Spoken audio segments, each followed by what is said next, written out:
Well, welcome, friends. Welcome to one of the most important political gatherings in our nation this year.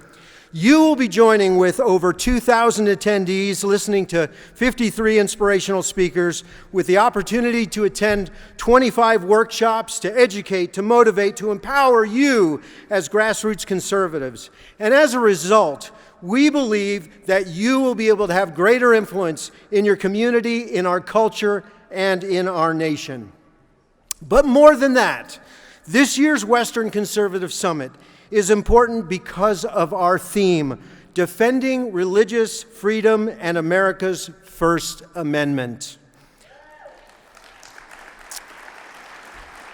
So why this theme? Because constitutionalism, and particularly the First Amendment and religious liberty, are being challenged as never before.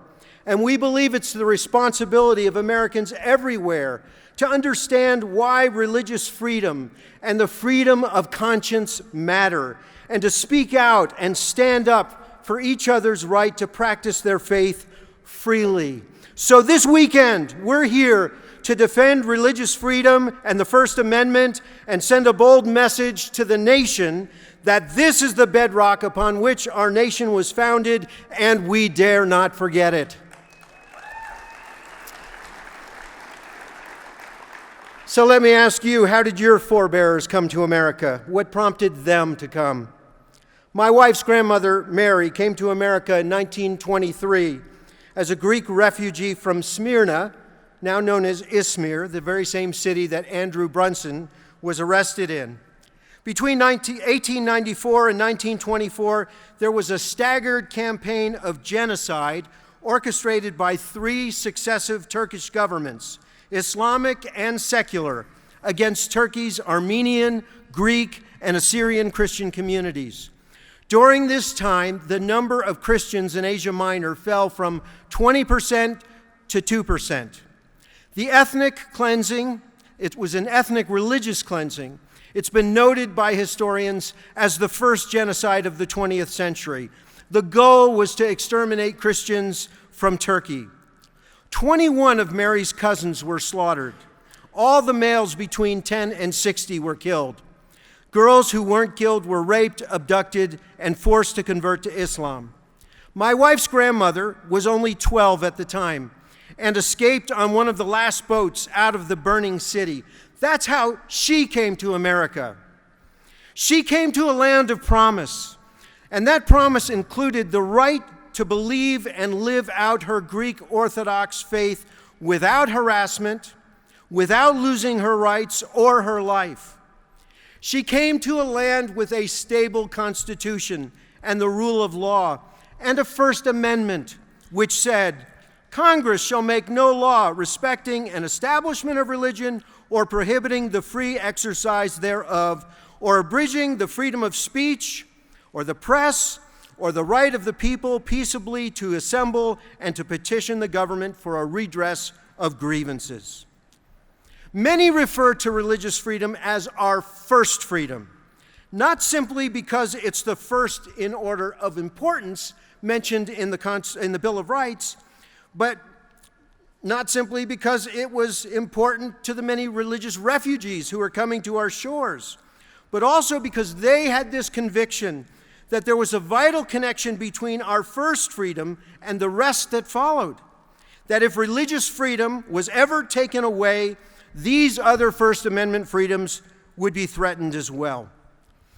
America did not create religious freedom. Be clear on that. You could say religious freedom created America. So many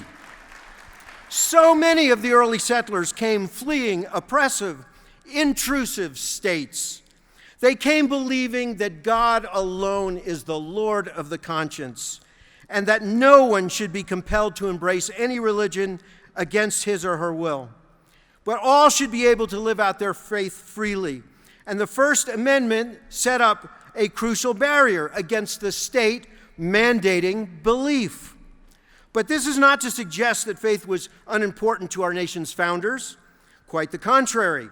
Our founders clearly believed that the health of liberty as well as, they said, human happiness itself, depended on the pillars of morality and religion.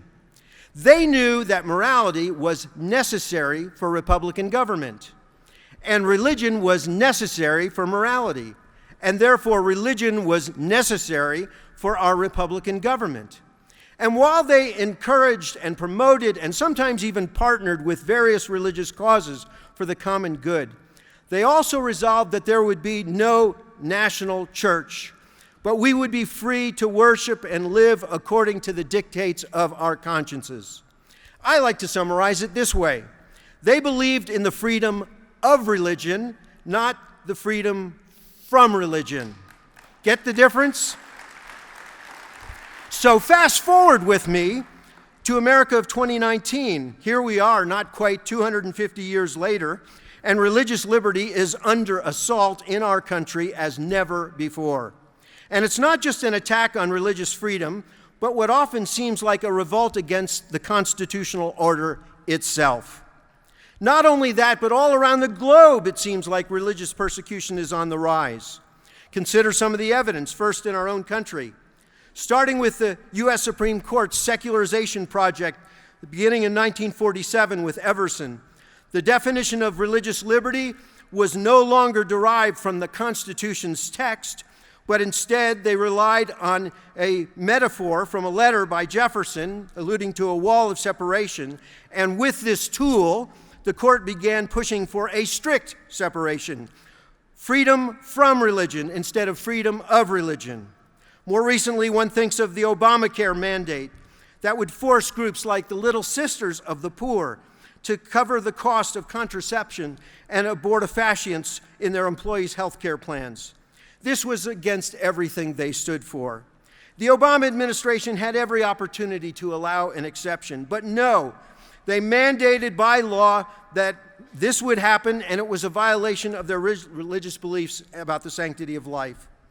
And then think about the attempts of Democrat leaders in recent years to redefine religious liberty and reduce it to bare freedom of worship, which denies the public character of faith and privatizes the idea of religious freedom, meaning keep your faith private in your closet and don't you dare come out with it. More recently, we've seen the attempts to compel speech, which violates conscience of believers like Jack Phillips. 3 lawsuits driven by animus, with the Colorado Civil Rights Commission declaring that religious freedom is a despicable piece of rhetoric. Not long ago, the state Senate in California introduced bills threatening Christian universities if they did not adopt the LGBT agenda. For the past 3 years, in defiance of the Constitution, religious tests have become commonplace in Senate confirmation hearings with a special emphasis on targeting traditional faiths. Last year, a public university here in Colorado told its student Christian organizations that if you want to maintain your university recognition, you must accept officers who do not share your religious beliefs. Higher educators around the country, accreditors, are tampering with standards of accreditation in a way that threatens Christian schools, mainly because of their beliefs on marriage, family, and sexual morality. Not long ago, we watched attacks on the wife of Vice President Pence for being part of an evangelical school which teaches Orthodox Christian teaching on human sexuality. They were slandered as bigots and dishonorable people for holding stances long shared by traditional Catholics, Mormons, Orthodox Jews, conservative Protestants, and Muslims in America, not to mention every president in U.S. history. According to the columnists of the Washington Post and the New York Times, anyone holds to biblical morality is a bigot. And now this spring, the so-called Equality Act was passed by the U.S. House, which, in its attempt to ban discrimination against gay and transgender people, not only undermines the Religious Freedom Restoration Act, but rides roughshod over millions of Americans' religious liberty, freedom of conscience, and free speech rights. In a clash between sexual liberty rights, which are not mentioned in the Constitution, and religious liberty rights, which are, tolerance must be a two-way street. And right now it's a zero-sum game with the effect of ignoring our Constitution and driving the other side in the dust, all the while we have to learn to live together with our deepest differences without denying who we are, and we must and can do better than that. So briefly consider the rise of religious persecution around the world. We're witnessing a global crisis in religious freedom. We're seeing an alarming rise in anti-Semitism in Europe, coming from both the far left and the far right. In 2018, anti-Semitic incidents remain at near historic levels, involving assaults, harassment, vandalism. We saw this in our own country recently in the Pittsburgh shooting. China has intensified its war on faith, with the worst religious oppression there since the 1930s. The Communist Party has demanded that it alone be called God. Imagine that. And in its most vicious attacks are aimed at Uyghur Muslims, with close to 1 million Uyghurs in detention camps, and then after that, Tibetan Buddhists, and then Christians. In Iran, the targets are Baha'is, Jews, Sunni and Sufi Muslims, and then Christians. In Egypt, the Coptic Church is facing a surge of attacks.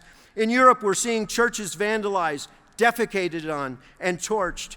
In France alone, last year, attacks on Christian symbols or churches were registered in over 1,000 churches. This is France. It was an increase of 17% over the year before, primarily carried out by young Islamists. This past Easter, we saw the bombings at 3 churches on Easter Sunday carried out by suicide bombers, killing at least 400 and injuring hundreds more, making it the single most deadliest ISIS attack. Meanwhile, the Pew Research Center has come out claiming that now Christians have become the most targeted, persecuted religious group in the world, especially Christians living in Muslim-majority countries, countries where Christianity often preceded Islam by centuries. British Foreign Secretary Jeremy Hunt blasted world governments for being asleep at the watch at anti-Christian persecution, ignoring the issue out of a concern for political correctness. He went on to say that the persecution of Christians in parts of the world is near genocide levels. When we catalog these horrific summaries, we do so calling for religious freedom for all. Not just for ourselves and our children, but for the world, for people of all faiths and no faiths. So today, as never before, we must join together with other persons of goodwill and seek the renewal of our religious liberties. In this summit, we are out to change America's thought life on this issue. We want to teach you about the pivotal role this has played in our nation's past. We want you to understand why it's important and the dangers of losing it are so significant. We want you to know not only that it's important to pass on faith to your children, but to teach constitutional principles to the young which uphold these precious liberties. We hope to see faith leaders, we must see faith leaders awaken to the importance of this issue, who will no longer be afraid to speak out, but become like the Apostle Paul when he asserted his citizenship rights before Rome for the sake of the gospel.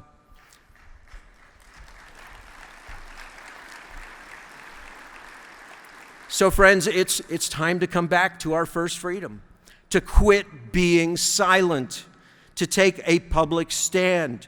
For if we hope to remain the sweet land of liberty of yesterday, we need to resolve to let freedom ring today. And this weekend, you will hear, in the words of Andrew Brunson and Ambassador Brownback and Bob Fu from China and Al Mohler and many others, the importance of these issues. And perhaps you'll even hear voices that you'd never expect to talk about this. So, let freedom ring. Let freedom ring. Let religious freedom ring.